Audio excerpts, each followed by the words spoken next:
Notre exposé porte sur le rythme scolaire et nous avons choisi de le cibler surtout autour de la réforme qui a eu lieu en 2013.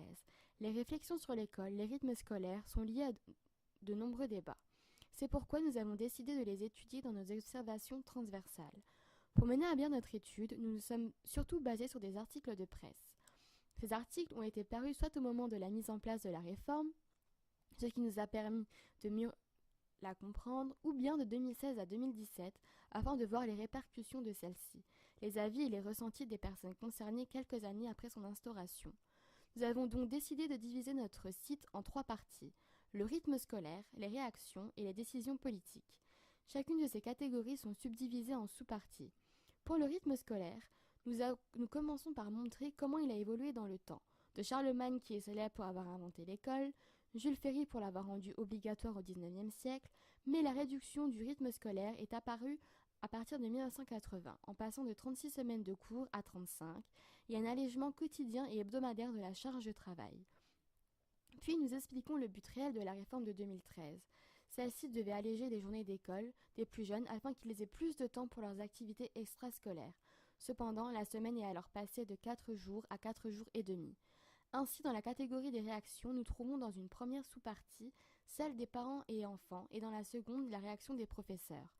Du point de vue des parents, leurs avis sont très négatifs et pour cause. Selon eux, le temps de travail est mal réparti. Les après-midi sont moins longues, et donc les enfants sont moins concentrés. De plus, beaucoup de parents ne peuvent aller rechercher leurs enfants à 15 heures, les obligeant à les mettre en périscolaire. Le fait d'avoir cours le mercredi matin a aussi un impact sur le bien-être de l'enfant et la vie familiale. Concernant les professeurs, seuls ceux de REP ont un point de vue positif sur cette réforme. En effet, ils y voient une amélioration des relations parents-enseignants et du point de vue du travail de la part des enfants. Cependant, 80% des enseignants ont une vision négative envers cette réforme, comme peut le souligner l'interview que nous avons réalisée auprès d'un professeur d'école maternelle. Pour finir, les politiques se positionnent au sein des partis sur cette question.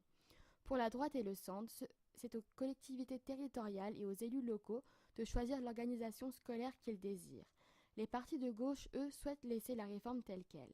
L'extrême droite et l'extrême gauche, quant à eux, souhaitent l'abroger. Ainsi, nous avons pu voir qu'au sein même du gouvernement, cette réforme fait débat et les avis sont divergents d'après les partis politiques. Pour conclure, nous pouvons alors dire que la réforme instaurée en 2013 est vue très négativement de la part des familles, du corps enseignant et controverse des politiques. 4 journées et demie d'école au lieu de 4. L'enfant est plus soumis au stress et à la fatigue. L'aménagement des périscolaires, du rythme, de la vie des professeurs ainsi que des parents ont été bouleversés. Une note positive pour les femmes au travail. Avec la semaine des 4 jours, celles-ci ne pouvaient travailler le mercredi. Or, depuis la réforme, beaucoup de femmes sont repassées à la semaine de 5 jours. Created using Powtoon.